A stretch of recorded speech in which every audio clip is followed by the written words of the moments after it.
Hi, my name is Justin George and I'm 19 years old. Today I will talk to you about my transition from middle school to college. I'm a student at J. Sargent Reynolds Community College. My disability is Asperger's, ADHD, and an anxiety disorder. On a day-to-day basis, I also deal with sensory issues. For example, I choose what I wear according to how the fabric feels. And another example is while doing a simple task such as washing dishes, I may become easily distracted by how the water goes down the drain and hearing the sound of the water. And of course, if I'm doing homework, I will get distracted by things such as the weather or noises in the house. Some people say that my thinking is out of the box type. I often have a different perceptions of things. While my peers may be more in sync with the trends, for example, my thoughts and interests may differ. I often worry more than other people, get stuck on things very easily. With social cues, what comes naturally to other people is sometimes harder for me. And then this part of the webcast is the most difficult to explain because it is much easier to talk about facts of Asperger's rather than myself, although sometimes I can talk about myself. So then during middle school, first of all, in elementary school, I didn't get diagnosed until I was around age 5 or 6 with Asperger's, ADHD, and it really was not successful at all. I had no peer interaction whatsoever. The teachers and me, we didn't get off to a great start. And then during middle school, I thought that I would not complete high school or have friends or even have a girlfriend or even have a career because I'd failed socially with my peers and other things. At that time, I wanted to drop out and make it without a high school diploma.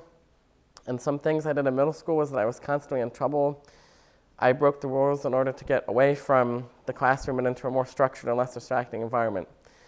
So here's what would happen. I would see someone that I decided looked like a bully, and I would stereotype that person, and I would say, there's the class bully. I constantly push people away socially by stereotyping them. So in my mind, if I stereotype them, this would be easier than socially interacting. And in middle school, I would walk out of the classroom and up to the principal's office.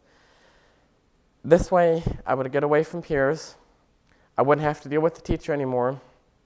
Of course, I would get written up, but in-school detention was what I got, and that was better because at least there everyone was following the rules. And in-school suspension was even better because there were even more rules to follow.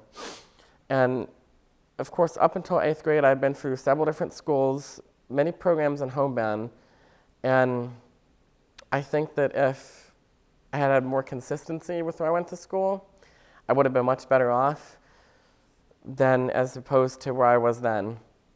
So during November of my 8th grade year, I began private placement, which was a turning point for me. And although private placement was considered a restrictive setting, private placement worked better for me because rules had to be followed. There were no more bullies to deal with, and there was more understanding of me. In 9th grade, I had the opportunity to gain real work experience through a school program at the Jefferson Hotel. And then during my high school years of private placement, besides academics, I had more peer interactions and resources to help with social aspects of this, such as advisory class. That was one of the main things about private placement is a lot of times private placement can be more, yes, it's deemed more restrictive, but at the same time, I had that success where I had people to help me with this is what you have to do in order to achieve a certain goal, or this is what you have to do to deal with a certain social issue.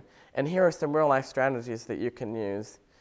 And then the placement that I went to, it also had a transition program in which I had the chance to volunteer outside school in various community and workplace settings. And what we did there is we took work assessments for both career and volunteer work, in addition to lifestyle assessments. And this is where, one of my things is this is where they said you start to have an idea of where the student wants to go. It's important to do assessments before they graduate from high school.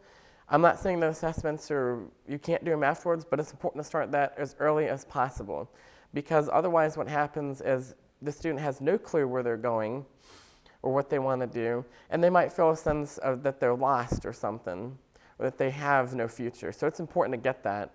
Even if it changes, at least get that initial assessments done. And then in my high school year, there were some social events that I got to participate in for the first time. So homecoming, dances, sports such as the basketball team, and a science class after school club.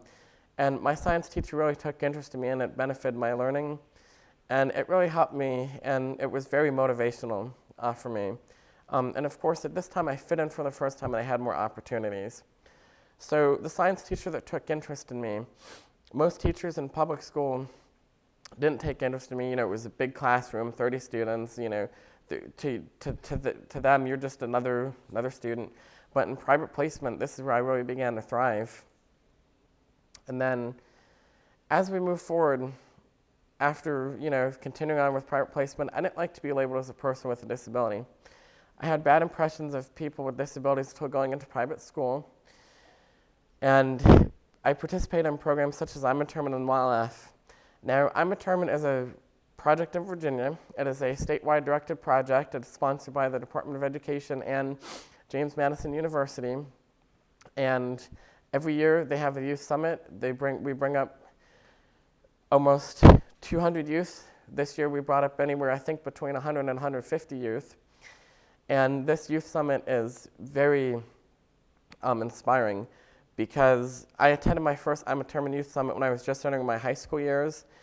And at that time, I had met with other youth leaders and youth who inspired me, and it changed my perceptions of disability into ability, because I saw people who were just like me, who had issues with things, but they didn't say, oh, well, I'm somebody with issues. They just said, I'm somebody who can be successful, just like everyone else.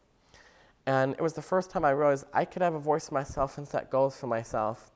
And I learned about modules such as the Good Day Plan, the one-pager, and the Go Plan. So the Good Day Plan, it sounds very good. It's broken up into 4 categories. It says what happens on a good day, does it happen now, what needs to happen to make a good day, and who can help me. So for mine, some examples are waking up on time, communicating with my girlfriend, feeling a sense of accomplishment, and leisure time as far as what happens. It sometimes happens now, and then what needs to happen to make those things a good day is that I need to help myself get up on time. Yes, my parents can get me up, but they're not always going to be around forever to help me get up, so they're helping me with set a timer on my iPhone. When my girlfriend texts me and stuff, communicate with her and stuff, that's very easy to do. And when I have tasks that I have to do, I need to do them I need to do them right away and not procrastinate, because if I do that, it'll be much worse. And then who can help me with some of those things? My family can help me, trusted people can help me with certain things, and of course my girlfriend and other friends can help me with certain things. And then the goal plan, you have a big goal, and you have one big central goal of what you want to do. And then you have things that are as a result of that. You have things that it says, here are things that you can do. What are some steps you can do there? So I'm somebody who, with my goal plan, I'm somebody who would rather sometimes just get ahead of myself, but then I think, well, I've got to take this one step at a time. So that's part of my goal plan. And then the one-pager is about, of course, that is about the student themselves. It's broken up into 4 categories: my strengths, my interests, my preferences, and my needs. And I've done that as well, and that's very helpful. So moving on, self-awareness and self-advocacy were new concepts to me back then. Self-awareness is something I continue to work on. A lot of times, I'm not always aware of how I present myself to others, and that is something that I have to work on. So you may be wondering, the decision process for me as I'm going get to private placement, as I move forward, you may be wondering, well, what happens next? And let me just tell you something first of all. I had decided to go to college at that point, but one important point that I want to emphasize is that there is no right or wrong decision about that. So in other words, if someone wants to not go to college and they maybe want to do a vocational program, that's perfectly acceptable. If someone wants to do something in the workforce right away, but not go to college, that's perfectly acceptable. Whatever fits the student's needs, and as long as they get the education that they're going to need later on in life, that's what's most important. So instead of rushing off to four-year college or other things, taking it a step at a time might be the best thing for them. And even if they never do college or never do a certain program, that's fine as long as they get what they need to be successful. So decision process for me regarding college was slightly nerve-wracking at first. Like I said, there was no right or wrong, and I knew that. So for me specifically, I am geared towards the legal side of things because I like reading about facts and laws. People have helped me in the past and have advocated for me, so now I want to give back. It's important because in the past, like I said, they've helped me and people have been there, and I feel the sense of I need to contribute back somehow. I need to do my part. And the whole college process started for me right before my senior year, and colleges require recent documentation of your disability in order to get accommodations. And although an IEP is helpful, it is not sufficient enough for complete documentation for college. I am a client of DARS, which stands for Department of Aging and Rehabilitative Services, so I was able to have a psychoeducation evaluation done through them the summer before my senior year. Thankfully, I got that through. And let me tell you, assessments are good early. Now, here's something about assessments. Do them early, because even if the student wants to change, even if they want one career path, most people end up changing anyway. So get those assessments done early. It's okay to do them post-secondary too to follow up. I encourage that too. But get those assessments done early. What does the student prefer? What are their lifestyle habits? What are their strengths and weaknesses? Find out about who they are. And then, of course, that happened to me at private placement. That's where I thrived, and that's where I said, I can do this. I can go meet beforehand with the accommodation specialist at J. Sargent Reynolds. Yes, it was confusing for me because when something's new, I imagine it a lot differently than it turned out, and I was very nervous. That was a turning point for me because I realized if I've got to be in the workforce, I've got to go to the accommodation specialist. I have to email the receptionist and say, let me make an appointment. I have to pick up the phone sometimes or say something. That's where I had to start learning their skills. So for accommodations, which I wanted, you get what's called an ANF, which stands for an accommodations notification form from the accommodations office. So even if you don't think you need to disclose your disability, I would do so early. And particularly, and I think this is how it was at J. Sargent Reynolds, but particularly for all colleges, I think that you have the student has to disclose it to the professor. Unless there are extenuating circumstances, they can't do it for you. So that's one important thing, is to practice self-advocacy, some of the things that I've learned and I'm determined. So through Department of Aging and Rehabilitative Services, I'm a job coach, and I was very relieved when my job coach shadowed me during college orientation and registration. My family is also part of the transition process. And yes, let me tell you, I did give my parents my college password so that they could help me and especially pay bills for college because college can be expensive. So I'm glad I said, here, Mom and Dad, you can help me with this. And then during orientation, the presenter said that parents and other trusted people were part of this important transition process. So it's not just, oh, the student is 18 or 19 or 20 or whatever their age is. They're going into college. It's all independent. No, of course not. The family can definitely help too. People can help them. They can, as long as the student does the work, people can be a part of that process. A lot of times people think, well, oh, they've hit this independent age, no help is needed. Well, that's completely wrong. So some things that helped me were starting off with a few classes rather than a full-time course load. Instead of just taking all these credit classes and going, well, I'm going to get, this, and, I'm going to go straight for this program, and I'm going to go all these things, I'm going to do these really fast. I took my time. I toured the campus on my own. I walked my class schedule before the first day, and I met with my job coach the first day of college, and my parents were nervous and were also happy for me at the same time. So as we're going forward, you may wonder, well, what about some of my interests, or what about some extracurricular things I do on the side? So growing up, I've had a number of what some people would call fixations. I was able to turn these fixations into positive strengths.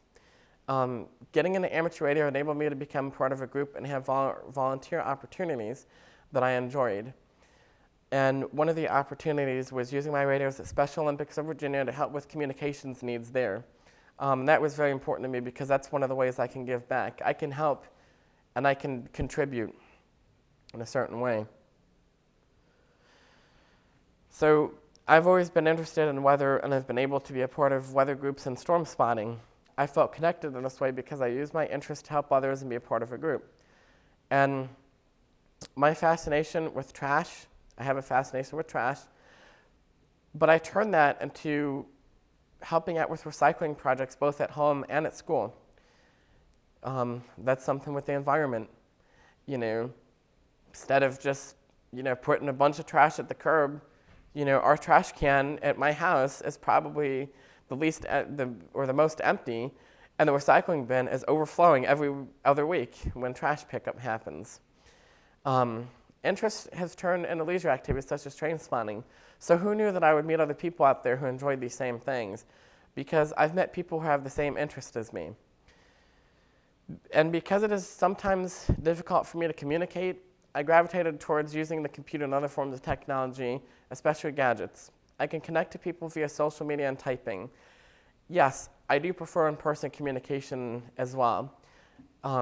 I'm not always behind the phone. I'm not always behind the computer because I do encourage that you do need to get out and you do need to have that one-on-one communication with people without the technology there. However, using positive forms of technology is helpful to me.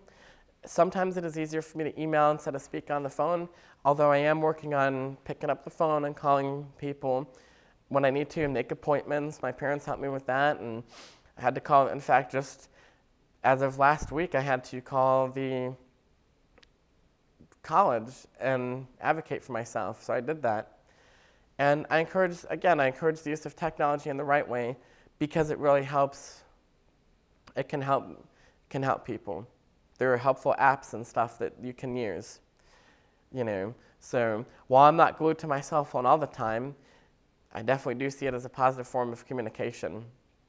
And another interest of mine is I enjoy being outside, and it is a connection to the outside world instead of being inside my four-cornered room. Things that I can do to help and that I enjoy outside is cut the grass, water the lawn, and leaf blowing. One of the things I got to do with some mentors of mine is take care of and walk dogs. So dogs are fun to be with. And these type of activities are a great relaxation tool for me. And it can also serve as a social bridge in connecting with other people. So with interest, try to find what they're interested in. And for me, I didn't have just one interest. I had many. My interests have toned down a little bit. They're a little bit more narrow, but I still have multiple interests. So again, trying to find out what's important to the person, what's unique to them. So again, during this whole transition process, I've gained many mentors through programs in school. I wish I could thank everyone who's helped me along the way. However, there are too many to name them all. Without them, I would never have had all these opportunities. So I just want to take the time to thank every single one of these people who have really helped me along the way and have really made a difference in everything, because without them, I would not be where I'm at today. I wouldn't have been here. If people gave up on me, I wouldn't have been sitting in this room.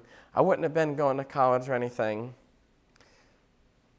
And then I have been successful, but that doesn't mean everything is perfect now.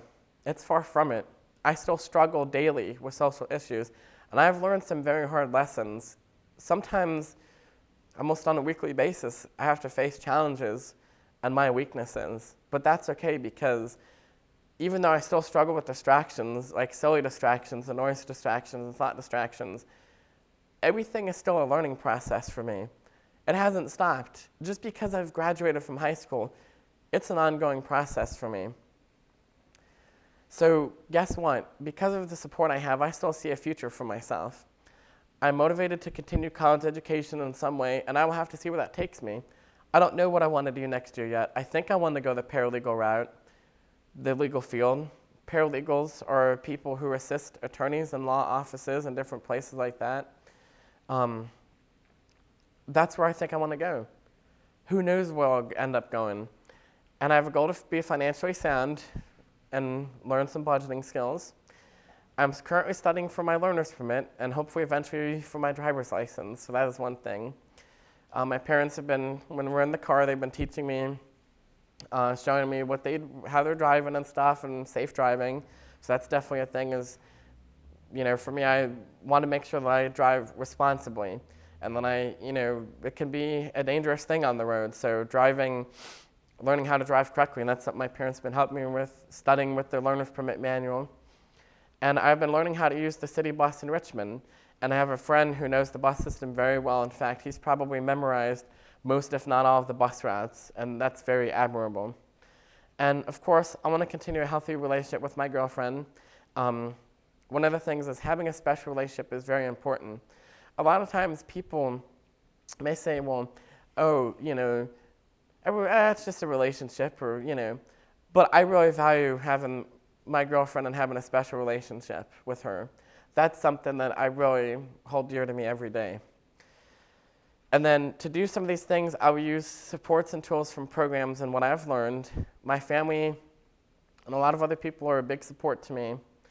And it is a decision process that can involve other people. So family, if I'm using job coach or Department of Aging and Rehabilitation Services, and input from other trusted people. And it's okay to change. I will keep working through this. Let me just say that at my first year of college, I was going for my associates in paralegal studies. I backtracked and said, let me go for a lowly certificate first. Let me take it a step at a time. Then next year, let me see what I want to go for. Maybe I'll go for my associates or a bachelor's in something. We'll have to see about that. And that's really for me now. I don't know exactly where I'm going to be 5 or 10 years from now. I can imagine and set goals for myself, and things can change. The world has opened up. So thank you again so much for watching this webcast, and thank you to all of those who have helped me and made this possible.